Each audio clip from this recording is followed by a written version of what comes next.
Hello everyone, welcome to KB Teachers Guild. So students, this is second part of class 8th history chapter 5 when people rebel. और हमारा next topic है a mutiny becomes a popular rebellion. Mutiny का मतलब है when soldiers as a group disobey their officers in the army. Army में जब soldiers एक group में इकट्ठा होकर उनके ऑफिसर्स को डिसऑबे करते हैं, उनकी बात नहीं मानते, उसको म्यूटनी कहते हैं. तो कैसे ये एक म्यूटनी एक पॉपुलर रिबेलियन बन गया, एक विद्रोह बन गया. दो struggles between rulers and the ruled are not unusual. ऐसा नहीं है कि रूलर्स के बीच में जो राज कर रहे हैं और प्रजा के बीच में इस तरीके का स्ट्रगल अनयूजुअल था, पहले नहीं हुआ था. Sometimes such struggles become quite widespread. और कई बार इस तरीके के स्ट्रगल बहुत फैल जाते हैं as a popular resistance so that the power of the state break down. और स्टेट की पावर ही ब्रेक डाउन हो जाती है. A very such large number of people begin to believe that they have a common enemy. अब ऐसा होता कब है, जब बहुत सारे लोगों को लगने लगे कि उनका एक कॉमन एनिमी है, दुश्मन है, and rise up against the enemy at the same time. और एक टाइम पर सब इकट्ठे होकर उसके खिलाफ खड़े हो जाए. For such a situation to develop, अभी अगर ऐसी सिचुएशन डेवलप करनी है, पीपल हैव टू ऑर्गेनाइज.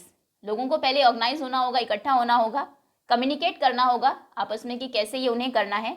किसी को इनिशिएटिव लेना होगा और एक कॉन्फिडेंस डिस्प्ले करना होगा कि वो सिचुएशन को टर्न अराउंड कर सकते हैं. Such a situation developed in the northern part of India in 1857. ऐसी एक सिचुएशन अराइज हुई नॉर्दर्न इंडिया में 1857 में. After 100 years of conquest and administration. Britishers को अभी 100 साल हो गए थे. फर्स्ट कॉन्क्वेस्ट जो था उनका वो था 1757 में battle of Plassey. So 100 years तक कॉन्क्वेस्ट करते रहे, एडमिनिस्ट्रेशन राज उन्होंने किया. The English East India Company faced a massive rebellion that started in May 1857. So 1857 मई में ये शुरू हुआ एक massive rebellion विद्रोह जिसको ईस्ट इंडिया कंपनी ने फेस किया and threatened the company's very presence in India. और अभी ऐसे लगने लगा था कि इंडिया में जो उनकी प्रेजेंस है वो खतरे में है. Sepoys mutinied in several places beginning from Meerut and a large number of people from different sections of society rose up in rebellion. Sepoys ने म्यूटनी कर दी, बगावत कर दी.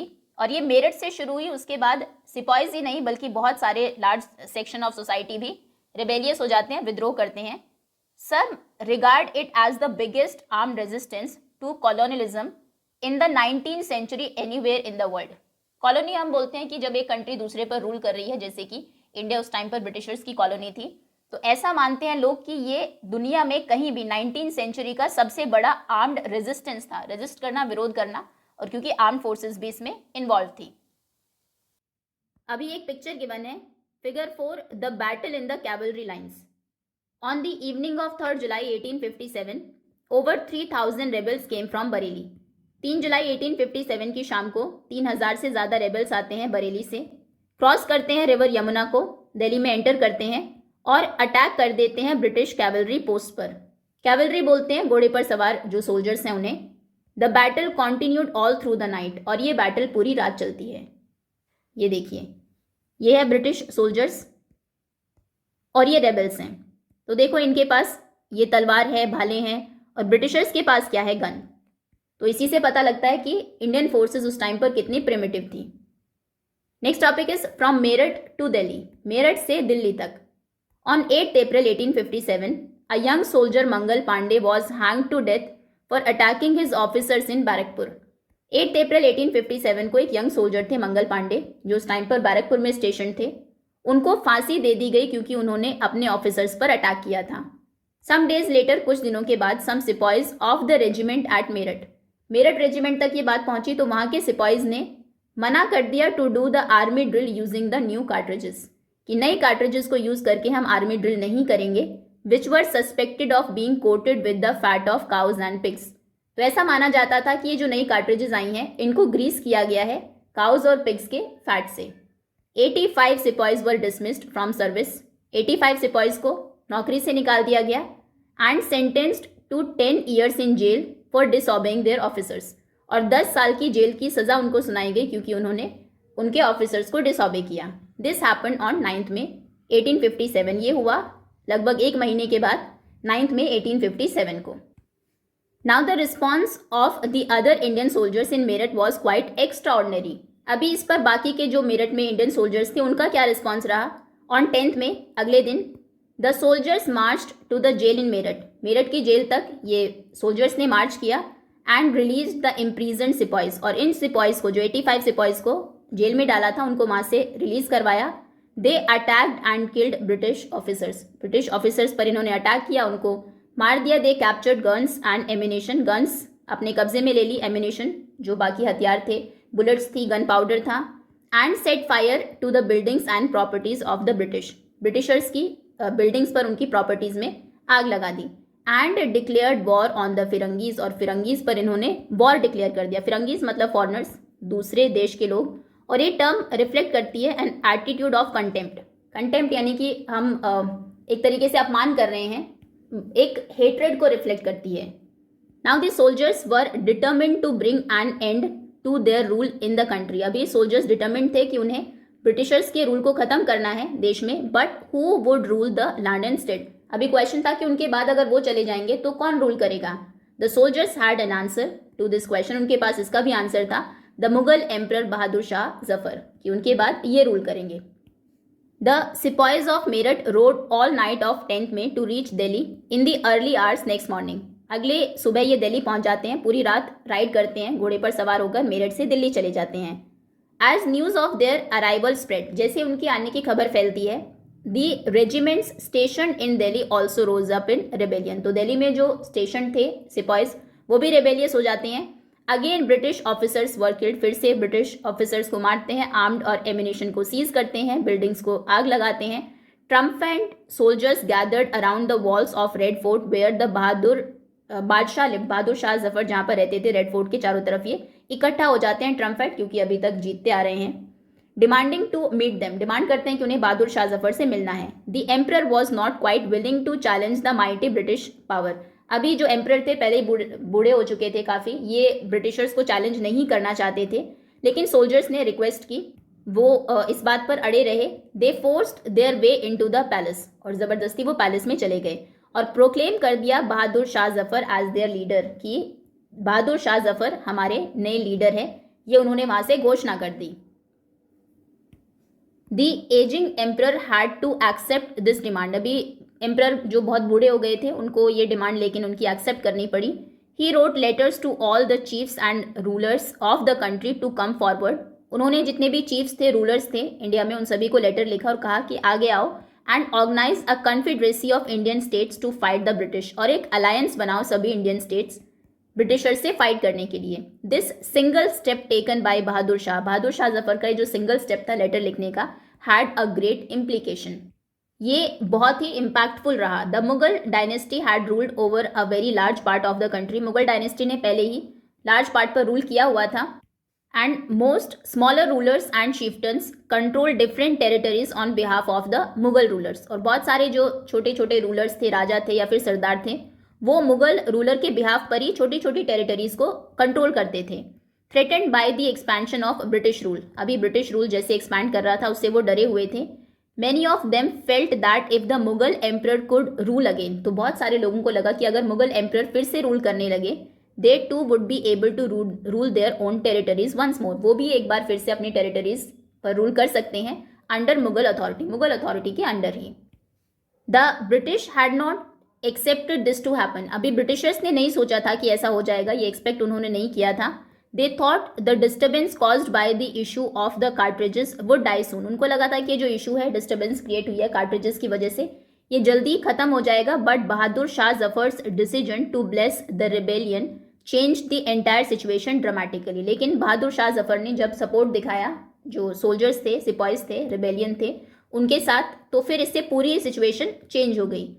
Often when people see an alternative possibility, they feel inspired and enthused. जब लोगों को लगता है कि एक ऑल्टरनेटिव है उनके पास, पॉसिबिलिटी है, तो वो इंस्पायर होते हैं, एंथुजियास्टिक फील करते हैं। It give them the courage, उनको हिम्मत मिलती है, होप, उम्मीद मिलती है, और कॉन्फिडेंस आता है टू एक्ट।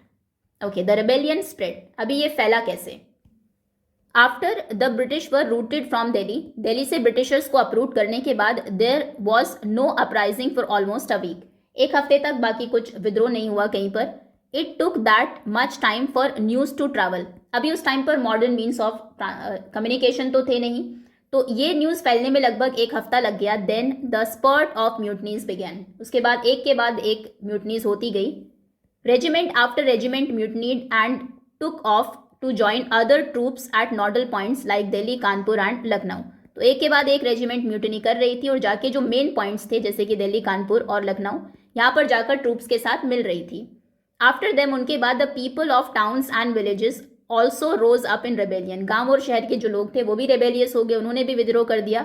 रैली की अराउंड लोकल लीडर्स, जमींदार्स के साथ, चीफ्स के साथ, सरदारों के साथ, जो पहले से ही तैयार थे to establish their authority and fight the British. अपनी अथॉरिटी को स्टैब्लिश करने के लिए, ब्रिटिशर्स से फाइट करने के लिए.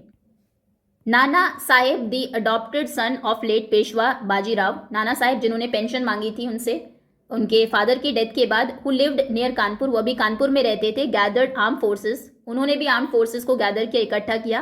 And expelled the British garrison from the city. Garrison वो प्लेस होता है जहाँ पर सोल्जर्स रहते हैं, तो ब्रिटिश सोल्जर्स को सिटी से, शहर से बाहर भगा दिया. ही प्रोक्लेम्ड हिमसेल्फ पेशवा. उन्होंने खुद को पेशवा घोषित कर दिया और डिक्लेयर किया he was a governor under emperor Bahadur Shah Zafar, कि वो गवर्नर होंगे, बहादुर शाह जफर रूलर होंगे, उनके अंडर वो गवर्नर के जैसे वर्क करेंगे.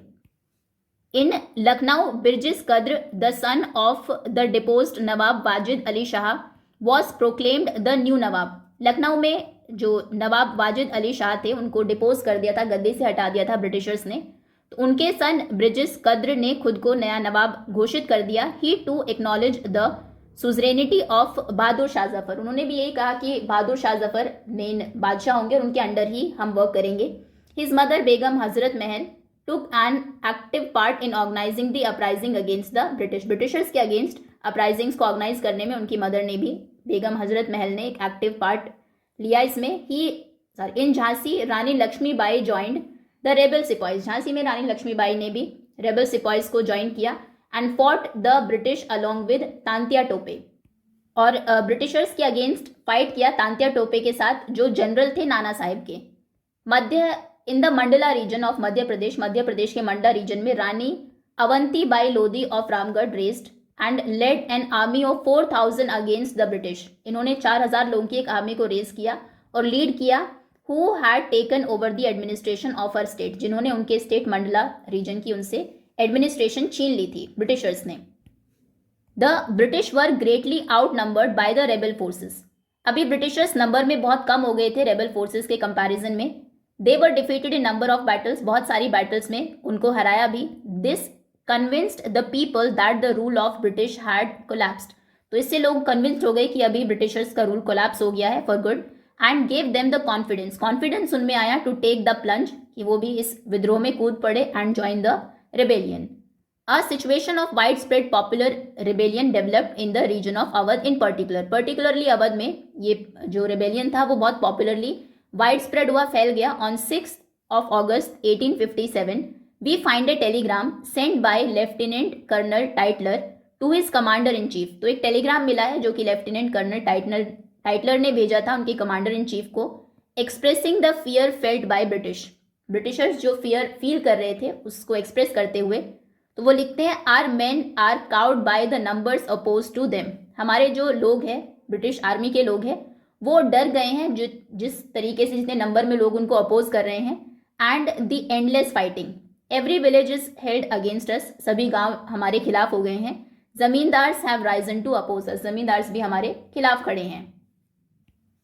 Many new leaders came up. इस टाइम पर बहुत सारे नए लीडर्स भी आए, जैसे कि अहमदुल्ला शाह जो मौलवी थे फैजाबाद के. प्रोफेसी यानी कि भविष्यवाणी करना कि क्या होने वाला है. उन्होंने प्रोफेसाइज किया that the rule of the British would come to an end soon. Britishers का रूल बहुत जल्दी खत्म होने वाला है. He caught the imagination of people and raised a huge force of supporters. तो बहुत सारे लोग ये सुनकर उनके सपोर्ट में आ गए. He came to Lucknow to fight the British. फिर वो लखनऊ आ गए ब्रिटिशर्स से फाइट करने के लिए. दिल्ली में a large number of ghazis जो रिलीजियस वॉरियर्स थे वो भी इकट्ठा हुए to wipe out the white people. इन गोरे लोगों को वाइप आउट करने के लिए. बख्त खान जो सोल्जर थे from Bareilly took charge of a large force of fighters. बहुत सारे फाइटर्स, एक लार्ज फोर्स का उन्होंने वो इंचार्ज बने और दिल्ली आ गए. ही बिकेम अ की military leader of the rebellion. इस रेबेलियन के वो एक की मिलिट्री लीडर थे. बिहार में old zamindar Kunwar Singh join the rebel sepoys and battled with the British for many months. कई महीनों तक कुंवर सिंह ने भी बैटल किया ब्रिटिशर्स के against. Leaders and fighters from across the land join the fight. दूर दूर की जमीन लैंड से लीडर्स और फाइटर्स ने फाइट किया ब्रिटिशर्स के अगेंस्ट इस रिबेलियन में। Now next is the company fights back. अभी कंपनी यहाँ से कैसे फाइट बैक करेगी, क्योंकि ऑब्वियसली अभी तो एंड नहीं होगा, नेक्स्ट 90 ईयर्स तक और चलेगा ब्रिटिश रूल। तो कंपनी फाइट बैक कैसे करती है? Unnerved by the scale of the upheaval. इस अपीवल का, इस उथल पुथल का जो स्केल था, इतने लार्ज स्केल पर ये हुई, उससे ब्रिटिश आर्मी बिल्कुल अननर्व हो जाना, यानी कि कॉन्फिडेंस को, करेज को लूज कर देना। The company decided to repress the revolt with all its might. तो कंपनी ने डिसाइड किया अभी पूरी ताकत के साथ वो इस रिवोल्ट को रिप्रेस करेगी। इट ब्रॉट, पिक्चर देखते हैं पहले। ये वीर कुंवर सिंह का पोर्ट्रेट आपको दिया गया है। British forces attack the rebels who had occupied red fort on the right. So British forces है जो अटैक कर रही है रेड फोर्ट को, जब सिपाहीज ने ऑक्यूपाई किया था, and Shalimar Fort in Delhi. Delhi में शालीमार फोर्ट और रेड फोर्ट पर स्टेशन सिपाहियों को। फिर ये एक नेक्स्ट फिगर है, the siege train reaches Delhi. Siege train बोलते हैं किसी प्लेस को सीज करने के लिए जो सामान लाया जाता है, मटेरियल लाया जाता है। The British forces initially found it difficult to break through the heavy fortification in Delhi. Delhi में जो हैवी फोर्टिफिकेशन हो रखा था, किलेबंदी हो रखी थी, उसको तोड़ना, ब्रेक करना बहुत मुश्किल हो रहा था शुरू में ब्रिटिश फोर्सेस के लिए। तो 3 सितंबर 1857 को रेनफोर्समेंट आती है, और ये क्या है? 7 mile long siege train comprising cart loads of cannons and ammunition pulled by elephants. देखिए एलिफेंट्स पुल कर रहे हैं कार्ट लोड्स, कार्ट में भर भर के इनके पास कैनन्स, तोपे और एमिनेशन, गोला बारूद और बंदूकें, ये सब आई। 7 मील लंबी ये ट्रेन थी। चलिए टॉपिक पर आते हैं। हम देख रहे थे कंपनी कैसे फाइट बैक करेगी। It brought reinforcements from England. England से रीइंफोर्समेंट आई, नए सोल्जर्स आए, और ये जैसा कि हम देख रहे हैं कैनन्स और एमिनेशन आए। Passed new laws so that the rebels could be convicted with ease. नए कानून इन्होंने पास किए ताकि जो रेबल्स हैं उनको आसानी से सजा मिल सके। And then moved into the storm centres of the revolt. और जो फिर रिवोल्ट के कुछ मेन सेंटर्स थे वहां पर इन्होंने मूव किए गए। Delhi was recaptured from the rebel. So rebel forces in September 1857।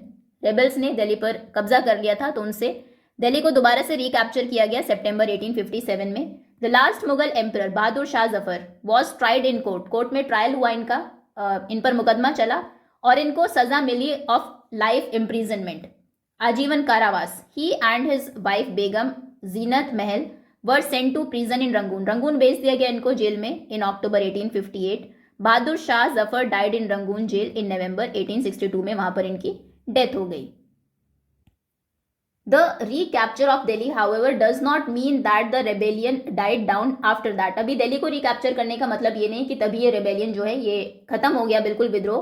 People continue to resist and battle the British. लोगों ने इनको रेजिस्ट करना, इनकी बात मानने से इनकार करना और बैटल करना, रखना ब्रिटिशर्स से चालू रखा। The British had to fight for 2 years to suppress the massive forces of popular rebellion. 2 साल लग गए ये जो पॉपुलर रेबेलियन था, विद्रोह था, इसको पूरे तरीके से खत्म करने में। Lucknow was taken in March 1858 में लखनऊ को रिकैप्चर किया गया। Rani Lakshmibai was defeated and killed in June 1858।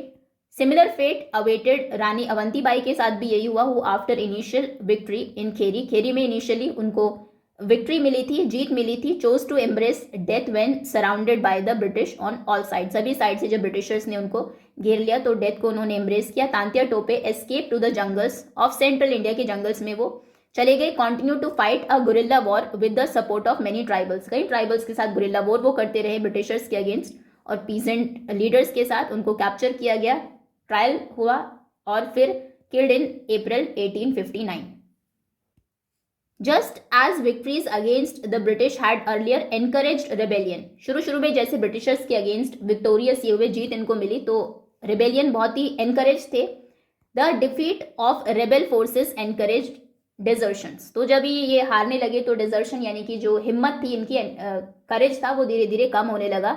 The British also tried their best to win back the loyalty of the people. Britishers ने भी पूरी कोशिश की लोगों की जो लॉयल्टी थी उसको दोबारा से जीतने के लिए। They announced rewards for loyal landlords. जो कुछ वफादार जमींदार थे उनके लिए उन्होंने रिवॉर्ड्स अनाउंस किए। Would be allowed to continue to enjoy traditional rights over their lands. और उनकी ज़मीनों पर जो उनके ट्रेडिशनल राइट्स थे अब वो इंजॉय कर सकते हैं, वो उनको मिलेंगे अधिकार। Those who had rebelled. अब जिन्होंने रेबेल किया था were told if they submitted to the British, उन्हें कहा गया कि अगर वो ब्रिटिशर्स के सामने समर्पण कर देते हैं, सबमिट कर देते हैं, and if had not killed any white people, और अगर उन्होंने किसी अंग्रेज को नहीं मारा है, would they would remain safe, तो वो सेफ रहेंगे और उनके जो अधिकार है और क्लेम्स हैं उनकी लैंड के ऊपर, उनको उनसे डिनाई नहीं किया जाएगा, वापस दे दिया जाएगा.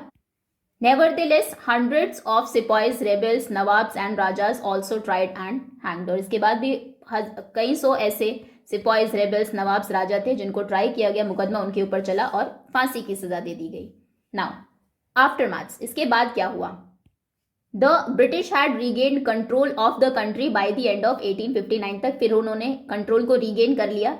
But they could not carry on ruling the land with the same policies anymore, लेकिन अभी उन्हीं पॉलिसीज के साथ वो लैंड को रूल नहीं कर सकते हैं. क्या चेंजेस हुए, ये बहुत इंपॉर्टेंट टॉपिक है. नीचे कुछ इंपॉर्टेंट चेंजेस आपको गिवन है जो कि ब्रिटिशर्स ने इंट्रोड्यूस किए 1857 के रिवोल्ट के बाद. Number 1, the British parliament passed a new act in 1858. 1858 में ब्रिटिश की पार्लियामेंट में एक नया एक्ट पास हुआ और उसने ट्रांसफर की the power of East India Company to the British Crown in order to ensure a more responsible management of Indian affairs. अभी ईस्ट इंडिया कंपनी का रूल खत्म होता है और ये जो रूलिंग पावर है ये क्राउन के अंडर चली जाती है, जो कि अभी ज्यादा रिस्पॉन्सिबल तरीके से मैनेज करेगा इंडियन अफेयर्स को. A member of the British cabinet, British cabinet का एक मेंबर अपॉइंट किया जाएगा, Secretary of State for India, और वो रिस्पॉन्सिबल होगा जितने भी मैटर्स रिलेटेड है to the governance of India. उसको एक काउंसिल भी दी जाएगी कुछ लोगों की टू एडवाइस हिम, जो उसको एडवाइस करेगी, सलाह देगी, जिसको कहा जाएगा India council. Governor general of India was given the title of viceroy. पहले कंपनी के रूल के टाइम पर होते थे गवर्नर जनरल, उनका टाइटल बदल के 1858 के बाद कर दिया गया viceroy. He is the personal representative of the crown, वो क्राउन का पर्सनल रिप्रेजेंटेटिव होगा. Through there were measures the British government accept direct, through these measure the British government accepted direct responsibility for ruling India. तो British government ने अब direct responsibility ले ली India को govern करने की, कंपनी के हाथ से ये पावर चली गई. Second change, all ruling chiefs of the country were assured that their territory would never be annexed in future. जितने भी अभी chiefs रूल कर रहे थे, सरदार रूल कर रहे थे, उनकी टेरिटरीज को कभी भी फ्यूचर में एनेक्स नहीं किया जाएगा. जो टेरिटरी है ब्रिटिशर्स के अंडर वो उसी पर ही रूल करेगी. They were allowed to pass on their kingdoms to their heirs, वो उनके जो उत्तराधिकारी है उनको उनका किंगडम पास कर सकते हैं, इंक्लूडिंग अडॉप्टेड सन्स. ऐसा नहीं पहले की तरह के अडॉप्टेड सन है तो फिर उसको वो एयर नहीं माना जाएगा.